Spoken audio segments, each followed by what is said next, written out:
freue mich sehr, Ihnen einige Ergebnisse aus dem Forschungsprojekt Gemeinsam stark – Teamtraining Brandbekämpfung vorstellen zu können.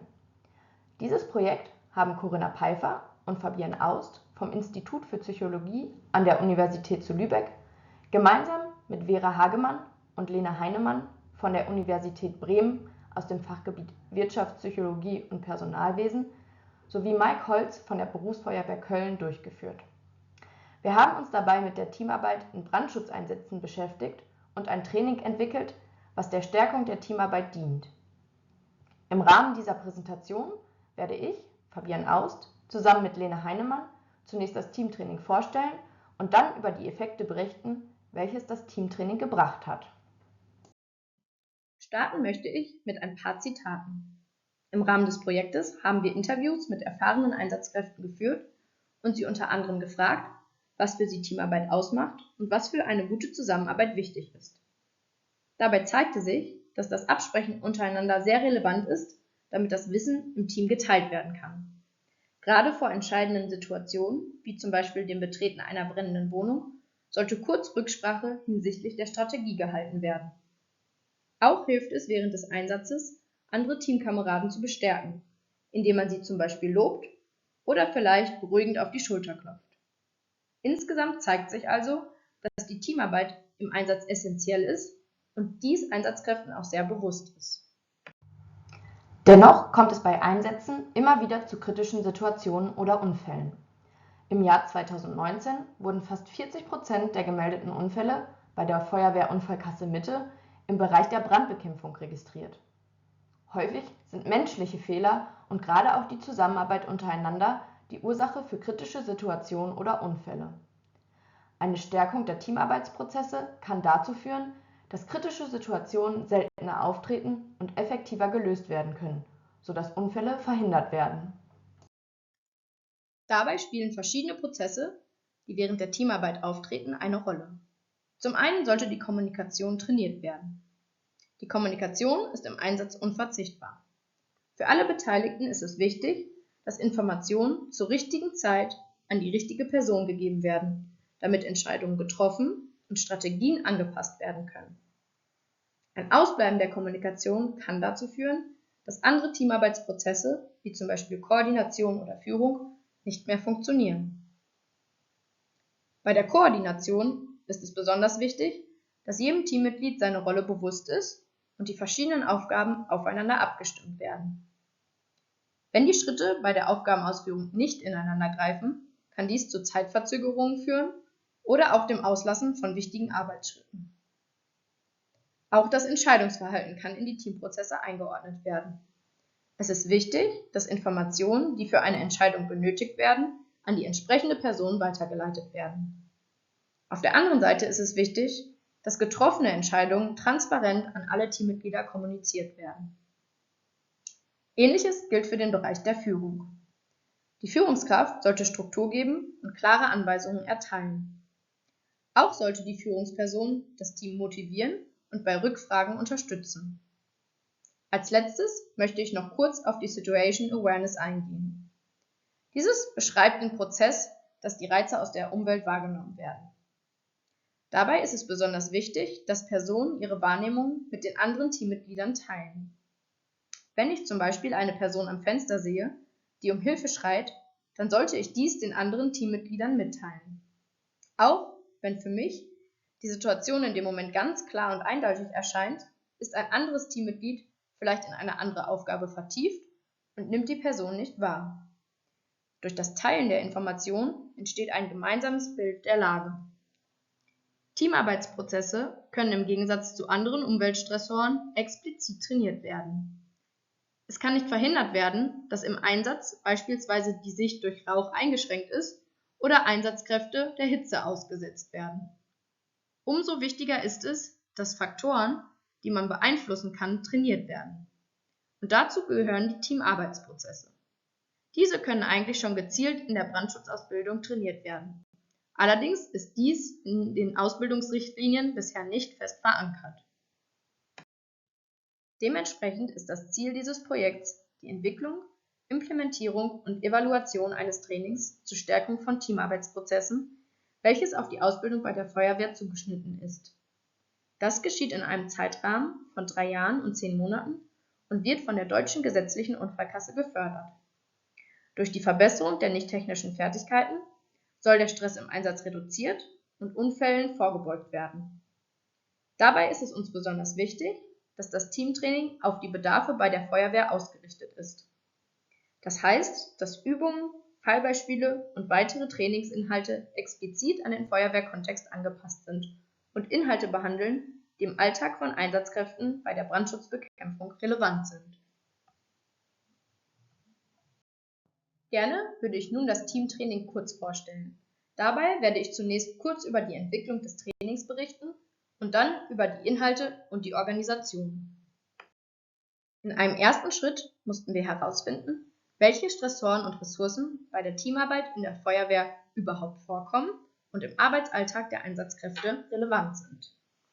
Deswegen haben wir zunächst 27 erfahrene Einsatzkräfte interviewt, die uns über vergangene Einsätze berichtet haben und erzählt haben, wann die Teamarbeit Stress ausgelöst hat und wann sie unterstützt hat. Dabei haben wir Feuerwehrkräfte aus der Freiwilligen Feuerwehr, der Werkfeuerwehr und der Berufsfeuerwehr befragt, sodass wir ein ganzheitliches Bild bekommen haben. Außerdem haben wir Unfallberichte und Dokumente zu Beinahe-Unfällen analysiert. Auch dabei haben wir Stressoren und Ressourcen der Teamarbeit identifiziert, die Einfluss auf das Einsatzgeschehen hatten. Die gefundenen Teamarbeitsstressoren und Ressourcen haben wir in 6 Kategorien eingeordnet und daraus einen Fragebogen erstellt. Dieser beinhaltete die Kategorien Kommunikation, unterstützendes Verhalten, Führung, Koordination und Organisation, geteilte mentale Modelle und Entscheidungsfindung.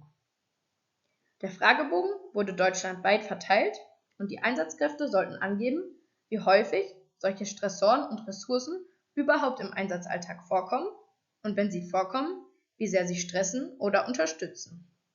Insgesamt haben knapp 750 Leute an der Befragung teilgenommen und das Alter der Befragten lag zwischen 17 und 70 Jahren. Es wurden sowohl Berufsanfänger mit nur einem Jahr Berufserfahrung als auch schon erfahrene Einsatzkräfte mit fast 50 Jahren Berufserfahrung befragt. Fast 95% der Befragten waren Männer. Ähnlich wie bei den Interviews wurden bei der Befragung Einsatzkräfte aus der Freiwilligen Feuerwehr, Werkfeuerwehr und Berufsfeuerwehr befragt.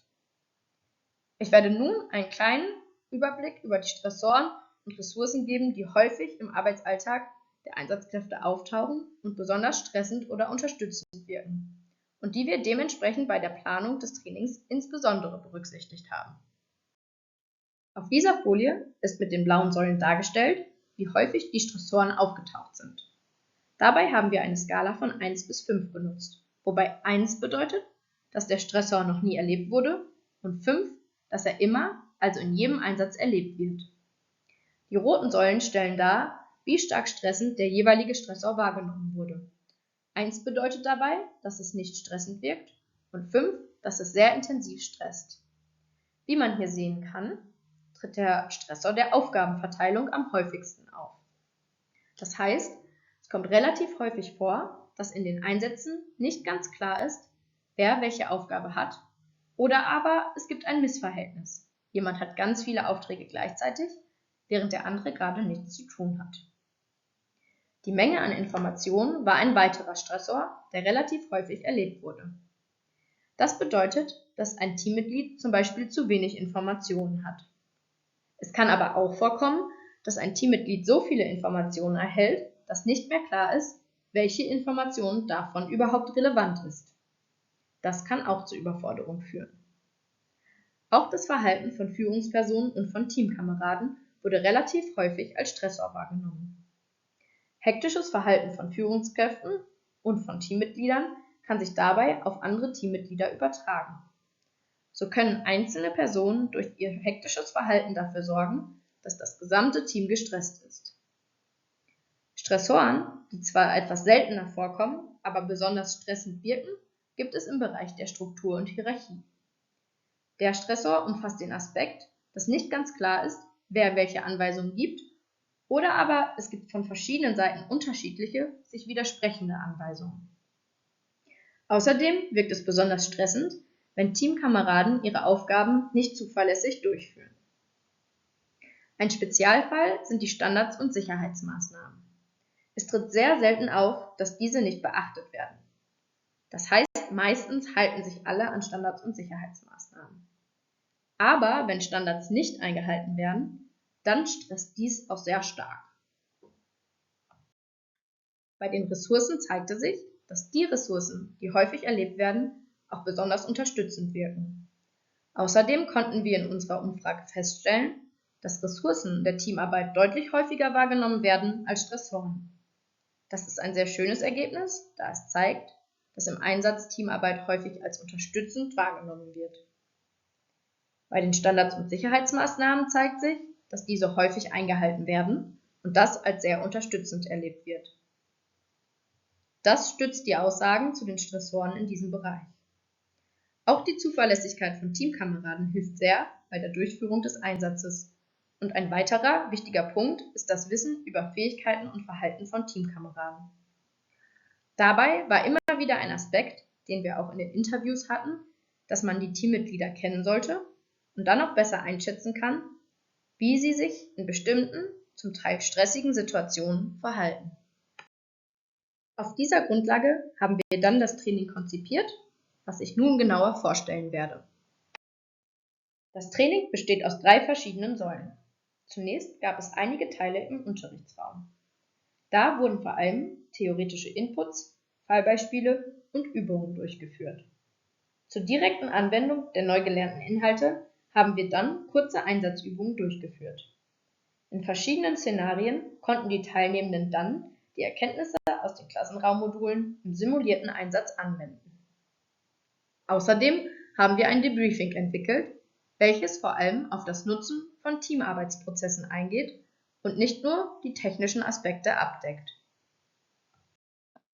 Um einen etwas tieferen Einblick in die Klassenraummodule zu gewinnen, haben wir hier noch einmal die Inhalte des Trainings zusammengefasst. Zentral ist das Modul der Kommunikation. Das war das Modul, was auch am meisten Zeit eingenommen hat. Insgesamt haben die Klassenraummodule 2 halbe Unterrichtstage gedauert, wovon die Kommunikation direkt am ersten Tag behandelt wurde. Im Bereich der Kommunikation haben wir dann zum Beispiel das Sender-Empfänger-Modell besprochen. Zudem haben wir eine Übung gemacht, in der die präzise Kommunikation trainiert wurde und Fallbeispiele bearbeitet wurden. Ein weiteres Modul war dann geteilte Wahrnehmung und geteilte mentale Modelle. Dabei wurde besprochen, dass erst durch das Teilen der eigenen Wahrnehmung eine Übersicht über die Gesamtlage entstehen kann und dass das geteilte Wissen zum Vorgehen im Einsatz besonders wichtig ist.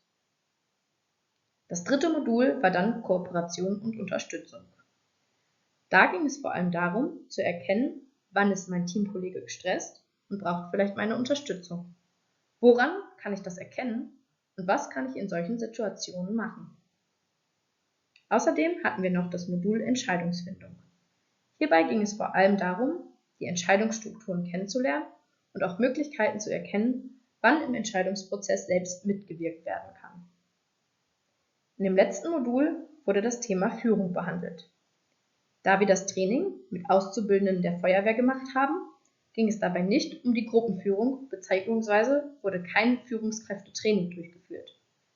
Es ging vielmehr um die Führung im Kleinen, also zum Beispiel auf Truppebene, und auch um den Umgang mit problematischer Führung, also zum Beispiel, wie ich mich verhalten kann, wenn ich Anweisungen nicht verstehe. Wie gerade schon kurz erwähnt, haben wir im Klassenraum einen Methodenmix genutzt. Wir hatten immer relativ kurz einen theoretischen Input, zum Beispiel zu bestimmten Modellen. Außerdem haben wir viel mit Fallbeispielen gearbeitet. Die Fallbeispiele haben wir dabei selbst erstellt und dafür die Informationen aus den Interviews und der Dokumentenanalyse genutzt, sodass der Praxisbezug stets gegeben war. Wir hatten außerdem einige Videos, die verschiedene Teamarbeitsaspekte aufgegriffen haben und gemeinsam reflektiert wurden. Zusätzlich hatten wir einige größere Übungen. Auf dieser Folie sieht man eine Übung aus dem Bereich der Kommunikation. Hierbei musste der Angriffstruppführer, der den linken Plan mit all den Wänden, Gegenständen und Hindernissen gesehen hat, den anderen Beteiligten über Funk berichten, wie er durch die Wohnung vorgeht, sodass diese nachvollziehen konnten, wann er sich wo befindet. Damit sollte ein Bewusstsein dafür geschaffen werden, dass es gar nicht so leicht ist, präzise zu kommunizieren und es leicht zu Missverständnissen kommen kann.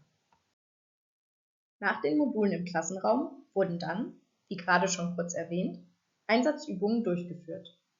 Dabei wurden extra Reize gesetzt, die verlangt haben, dass das zuvor gelernte Wissen eingesetzt werden musste.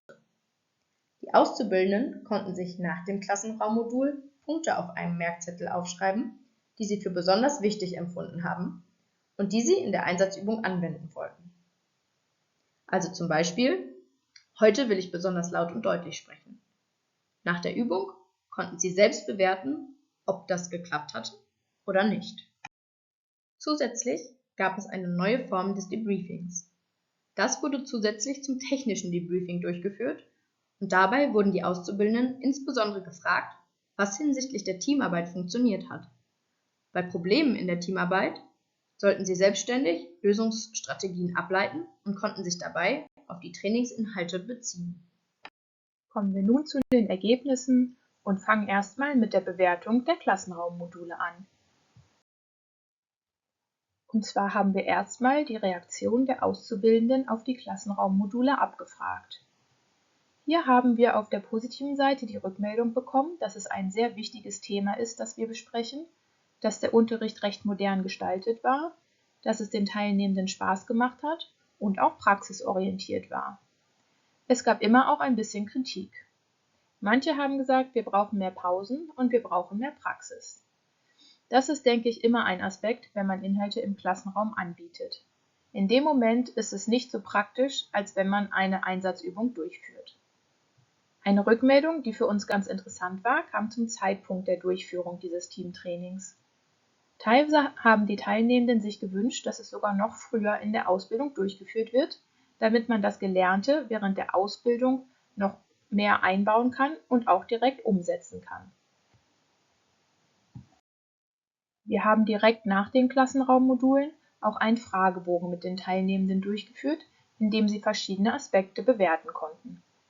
Der Fragebogen bezieht sich einerseits auf das Design der Module, also wie sie aufgebaut waren. Hier auf der Folie haben wir auf der linken Seite die Skala von 1 trifft überhaupt nicht zu bis 5 trifft voll zu. Das heißt, die Mittelwerte, die durch die Balken dargestellt werden, liegen alle in der oberen Hälfte der Skala. Das bedeutet eine gute Zustimmung zu den Aspekten, die wir hier abgefragt haben. Unter dem Punkt Problembasiertes Lernen geht es darum, wie der Unterricht aufgebaut wurde und dass im ersten Schritt Probleme dargestellt wurden, für die die Teilnehmenden Lösungen erarbeiten und dadurch lernen. Die Aktivierung von Vorwissen bedeutet, dass die Teilnehmenden Dinge, die sie vorher schon wussten, in den Unterricht mit einbringen und in einen neuen Kontext einbauen konnten. Gut bewertet wurde auch, dass wir Lernziele und Inhalte vorher immer dargelegt haben und den Teilnehmenden somit bekannt war, was auf sie zukommt. Die direkte Anwendung des Gelernten bezieht sich auf diese kleinen Übungen, die eben vorgestellt wurden, dass wir also direkt im Klassenraum dann auch schon Sachen, die wir besprochen haben, umsetzen konnten. Auch die Integration des Gelernten wurde positiv bewertet, also zum Beispiel, dass wir im Unterricht über Inhalte diskutiert haben. Der zweite Bereich waren die Outcome-Variablen, also die Ergebnisse, die die Klassenraummodule bringen. Auch hier liegen wir mit den Balken überall in der oberen Hälfte der Skala, sodass es positive Ergebnisse als Rückmeldung zu unserem Unterricht sind. Die Auszubildenden haben gesagt, es hat ihnen Spaß gemacht und sie haben die Module auch als nützlich wahrgenommen. Das heißt, sie haben zum Beispiel gesagt, dass es sinnvoll war, Zeit in dieses Thema zu investieren. Zudem empfanden sie es als nicht zu schwer, sondern die Inhalte waren gut verständlich. Die Auszubildenden sagen, dass sie durch den Unterricht ihr Wissen erweitert haben. Hinter der Einstellung gegenüber dem Training stehen solche Fragen wie zum Beispiel: Ich würde das Training weiterempfehlen.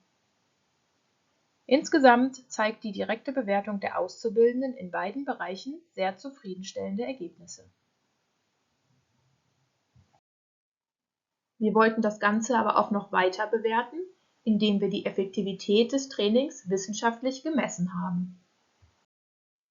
Dafür brauchten wir ein experimentelles Design und das sah folgendermaßen aus. Wir haben die Auszubildenden, die teilgenommen haben, in 2 Gruppen unterteilt. Wir haben eine sogenannte Kontrollgruppe, die ihre normale Ausbildung durchlaufen hat. Und dann haben wir eine Experimentalgruppe. Das sind die Personen, die bei uns an dem Teamtraining teilgenommen haben. Jede der 2 Gruppen hat mit uns 3 Einsatzübungen gemacht. Das sind die schwarzen Kästen auf der Folie. Da gibt es einmal die Baseline, das war die erste Einsatzübung, die wir mit den Personen durchgeführt haben. Dann die Post-1-Einsatzübung und die Post-2-Einsatzübung. In der Experimentalgruppe, also in der EG, haben wir nach der ersten Messung das Training durchgeführt. Das heißt, es gab die Baseline-Messung, um festzustellen, ob es von Anfang an schon Unterschiede zwischen den Gruppen gibt.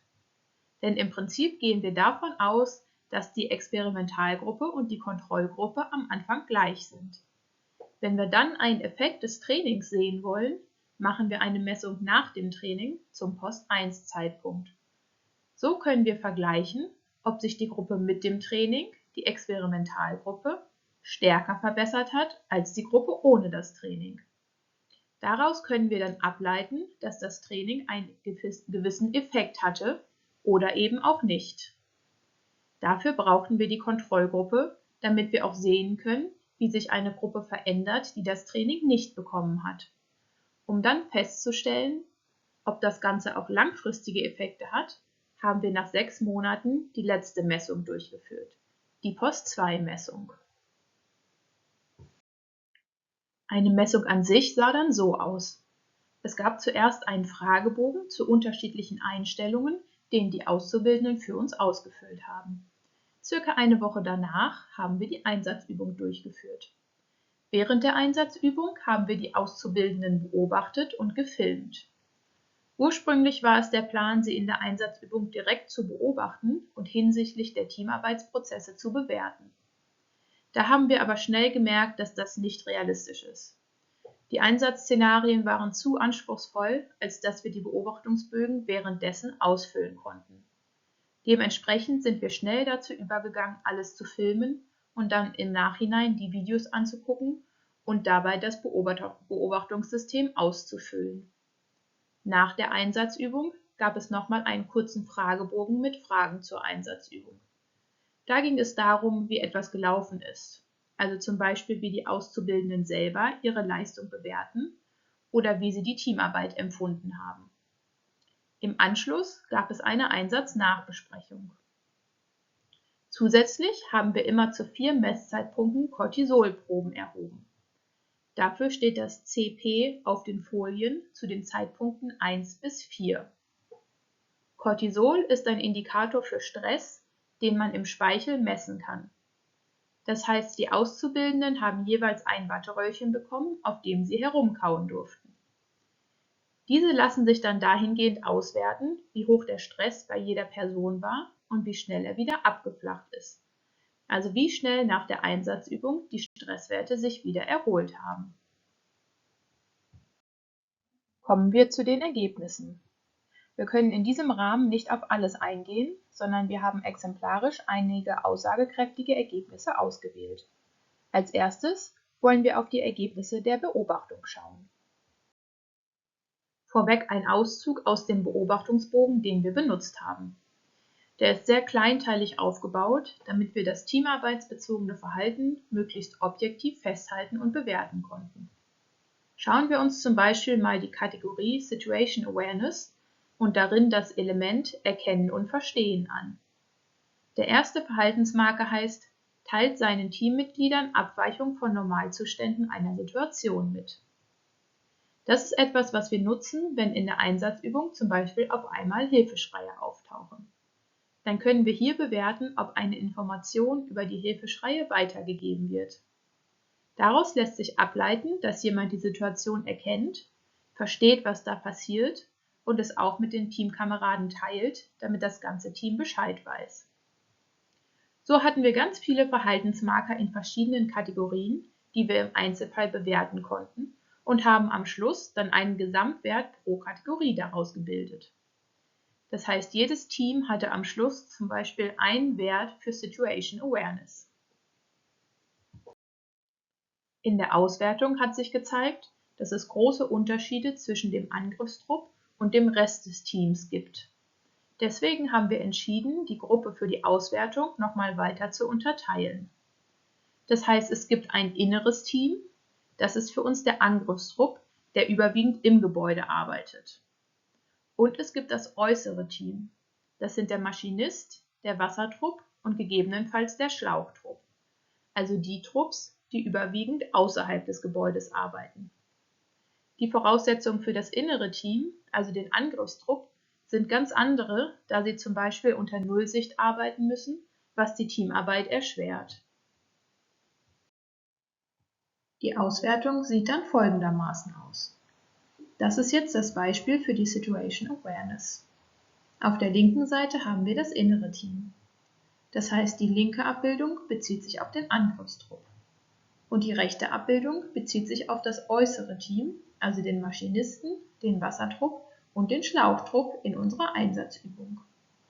Für beide Abbildungen haben wir eine Skala von 1 nie bis 4 ständig. Wir haben hier ein n, also eine Fallzahl von 10 für die Experimentalgruppe bzw. von 9 für die Kontrollgruppe. Das kommt daher, dass wir die Beobachtung nicht für einzelne Personen durchgeführt haben, sondern immer für ein Team.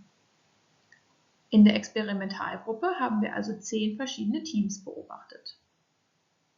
In den Abbildungen sind jeweils die Unterschiede zwischen den Gruppen dargestellt. In Rot haben wir die Kontrollgruppe, die unser Training nicht bekommen hat, und in Blau haben wir unsere Experimentalgruppe, die zwischen Baseline und Post 1 das Training zu Teamarbeitskompetenzen bekommen hat. An den Verläufen kann man fürs innere Team, also auf der linken Seite, sehen, dass es ein sehr paralleler Verlauf ist.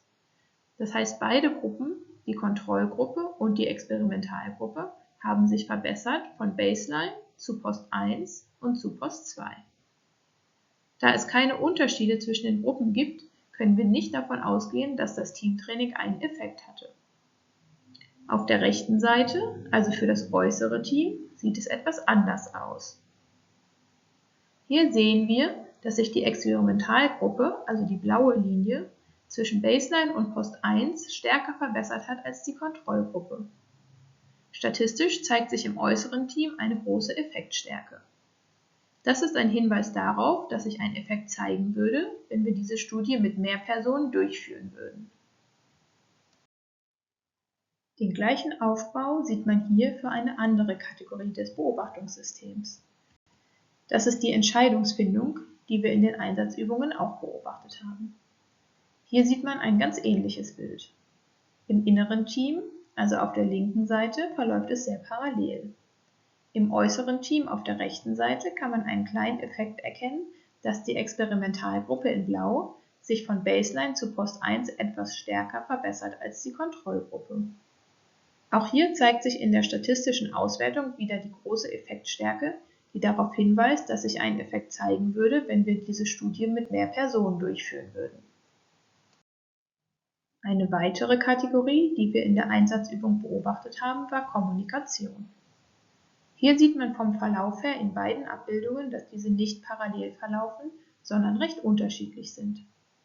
Im inneren Team sieht man, dass zwischen der Post 1 und der Post 2 Messung ein starker Anstieg in der Experimentalgruppe stattgefunden hat.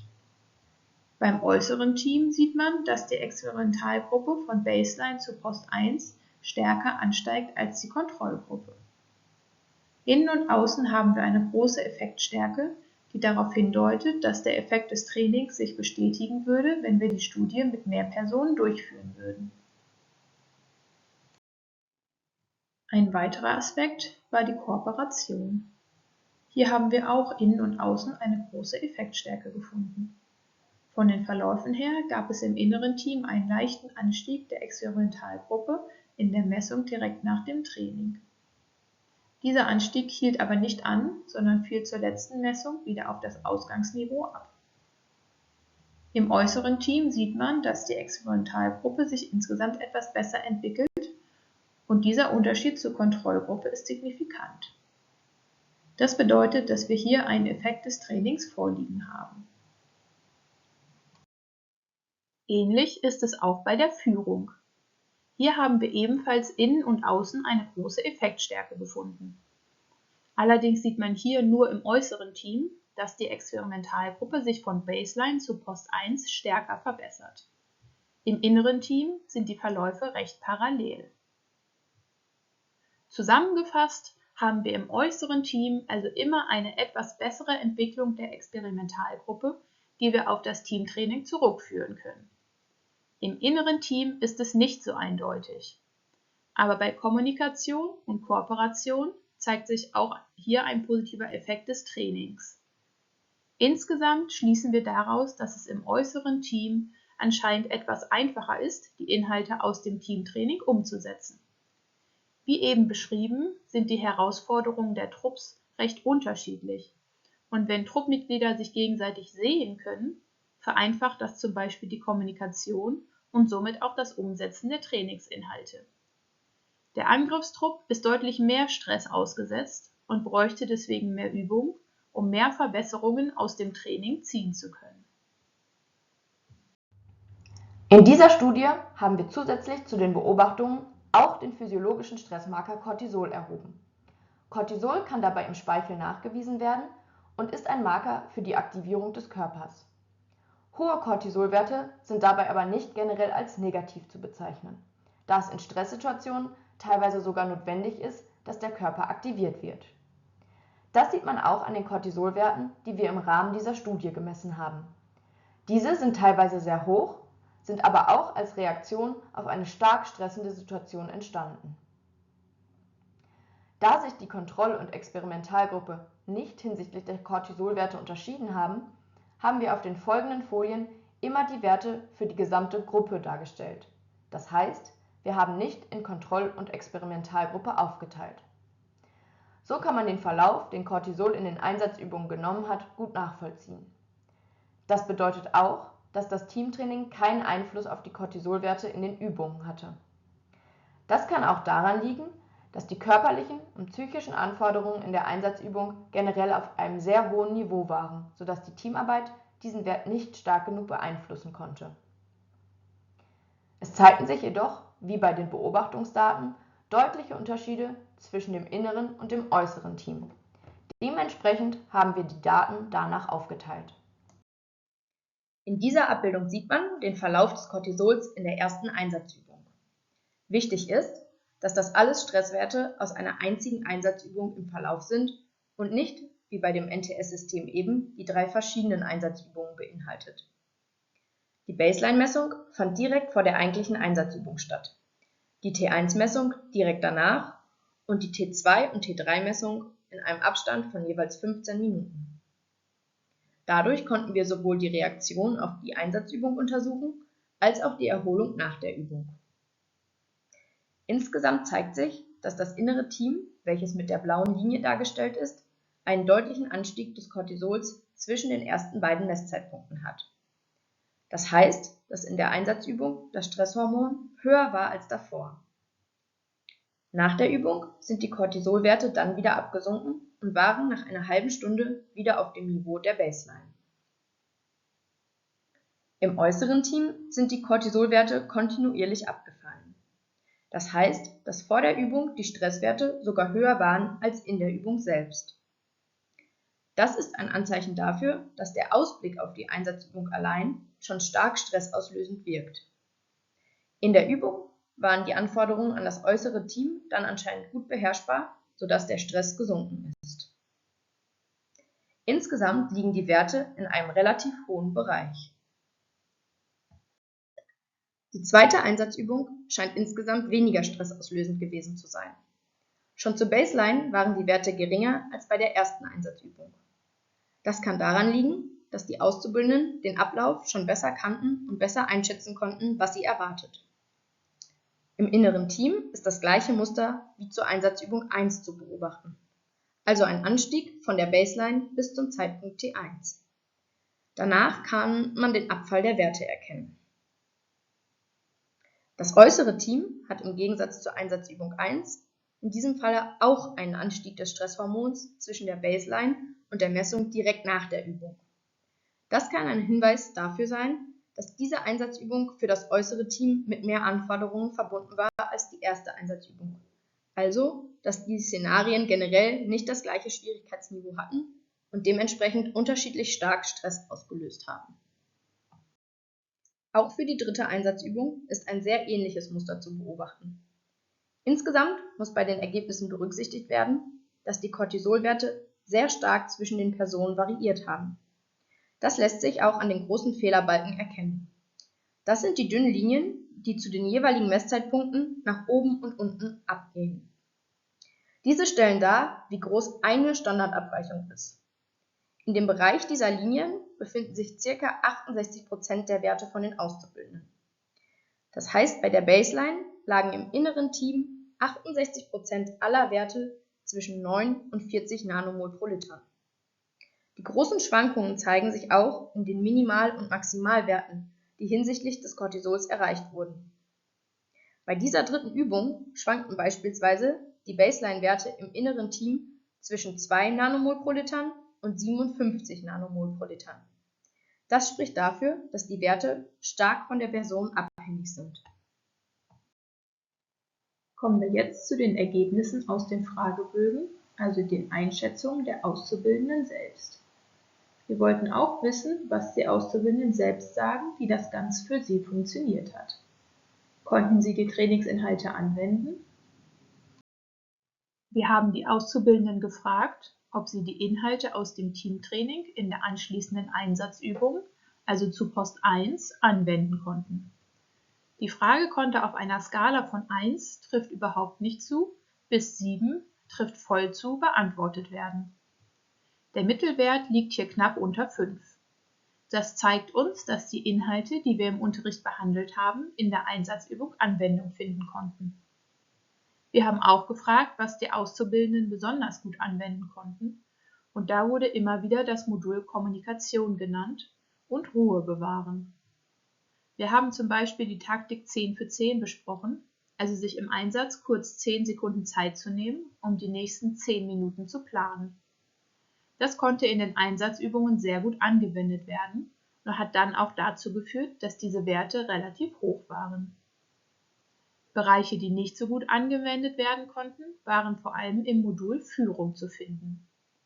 Das lag aber auch daran, dass nicht so viele Führungssituationen in der Einsatzübung auftraten. Auch zu der Post-2-Messung, die ca. 6 Monate später stattgefunden hat, war der Wert für die Anwendung in der Einsatzübung noch recht hoch. Er lag immer noch knapp unter 5. Bei der Frage, ob die Trainingsinhalte auch im Arbeitsalltag angewendet werden konnten, ist der Mittelwert ein bisschen niedriger, aber immer noch über 4. In den 6 Monaten haben die Auszubildenden viele Stationen durchlaufen und waren nicht nur im Brandschutz tätig. Dadurch war in manchen Bereichen die Anwendung gar nicht möglich oder nötig. Wir haben die Auszubildenden auch nach dem Transferklima gefragt. Das heißt, wie sehr die Übertragung der Trainingsinhalte in den Arbeitsalltag möglich war und unterstützt wurde.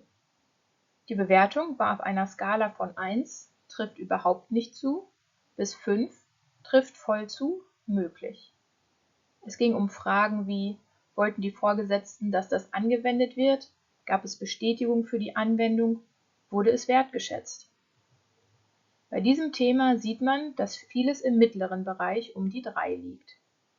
Wir haben das Teamtraining ja aber auch nur mit Auszubildenden durchgeführt. Das heißt, KollegInnen und Führungskräfte auf der Wache haben von den Inhalten nichts mitbekommen und dementsprechend ist das Transferklima noch ausbaufähig. Wir haben auch Fragebögen zu Einstellungen erfragt und wollen hier die Ergebnisse zu kollektiver Orientierung vorstellen. Diese Darstellung haben wir eben bei den Ergebnissen unserer Beobachtungen schon mal gesehen. Hier ist es aber nicht aufgeteilt in inneres und äußeres Team, sondern wir betrachten nur die Aufteilung zwischen Kontrollgruppe und Experimentalgruppe. Da es hier um eine Einstellung geht, wird diese nicht so stark vom Geschehen in der Einsatzübung beeinflusst, sodass die Aufteilung in Innen und Außen keinen Sinn ergibt. Die Skala geht hier von 1, trifft überhaupt nicht zu, bis 5, trifft voll zu. Kollektive Orientierung ist die Einstellung einer Person zur Zusammenarbeit im Team.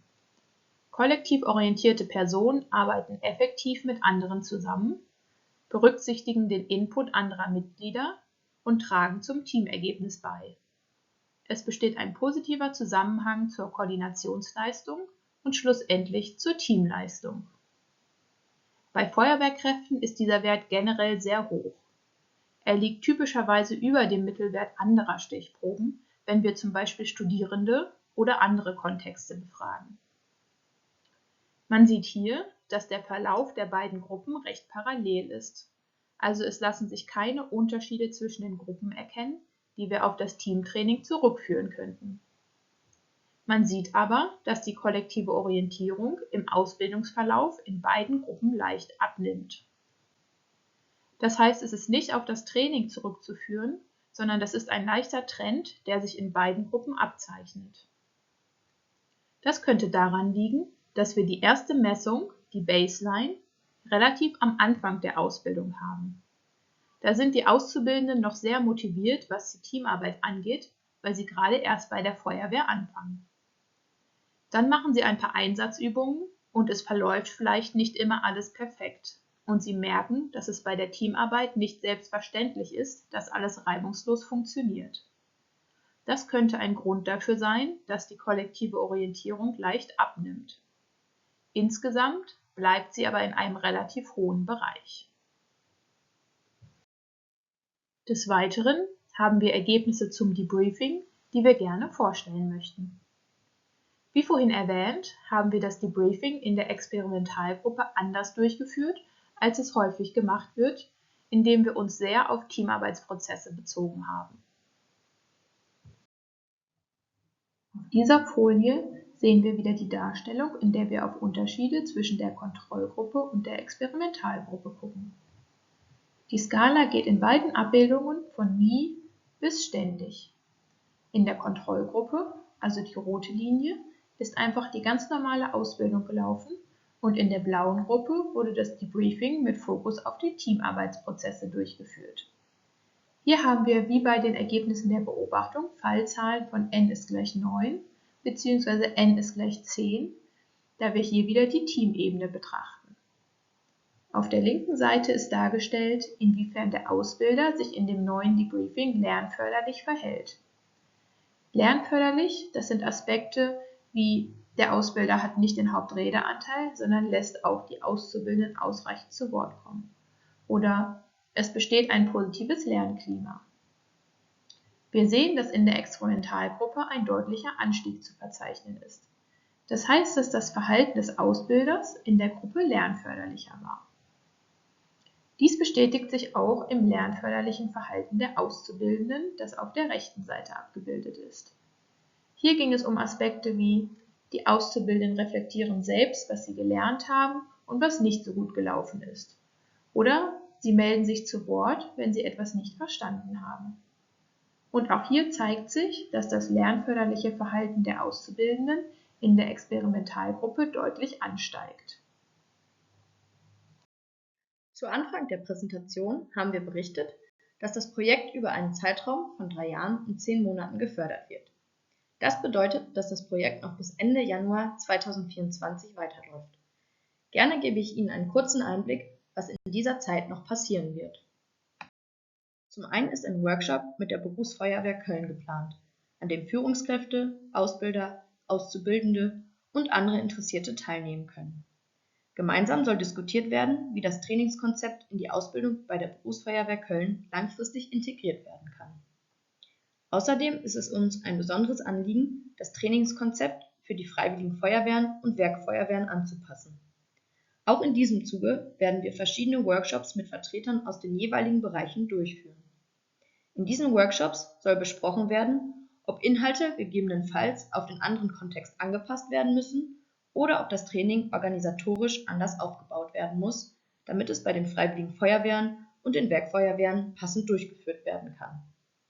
Das könnte zum Beispiel bedeuten, dass das Training nicht an 2 halben Unterrichtstagen durchgeführt wird, sondern modulweise am Wochenende.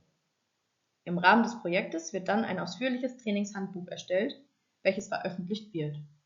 Mithilfe dieses Trainingshandbuchs soll es Interessierten möglich sein, das Teamtraining eigenständig durchführen zu können. Abschließend wollen wir Sie noch über bisherige Vorträge und Publikationen aus dem Projekt informieren. Im Rahmen des Projektes haben wir zahlreiche Vorträge gehalten, in denen wir das Projekt und Teilergebnisse daraus vorgestellt haben. Dabei waren wir auf wissenschaftlichen Konferenzen, wie zum Beispiel dem Kongress der Deutschen Gesellschaft für Psychologie vertreten, als auch bei praxisorientierten Veranstaltungen wie der Sitzung des Fachbereichs Feuerwehren, Hilfeleistungen und Brandschutz der DGUV. Außerdem sind im Projekt schon einige Beiträge verfasst worden, die veröffentlicht wurden. So haben wir einen Beitrag zum Thema Teamflow in Brandschutzeinsätzen und beeinflussende Faktoren geschrieben.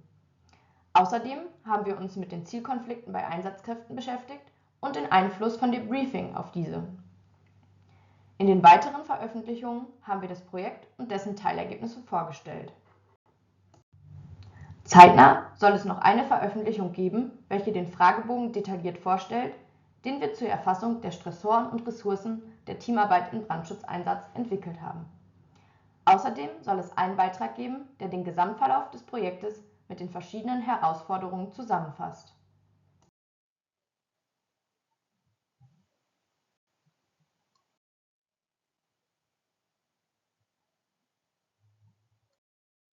Damit sind wir mit dieser Ergebnispräsentation am Ende. Weitere Informationen zum Projekt und regelmäßige Updates finden Sie auf unserer Homepage. Bei Rückfragen können Sie sich gerne jederzeit an das Projektteam wenden. Die Kontaktdaten finden Sie ebenfalls auf der Homepage.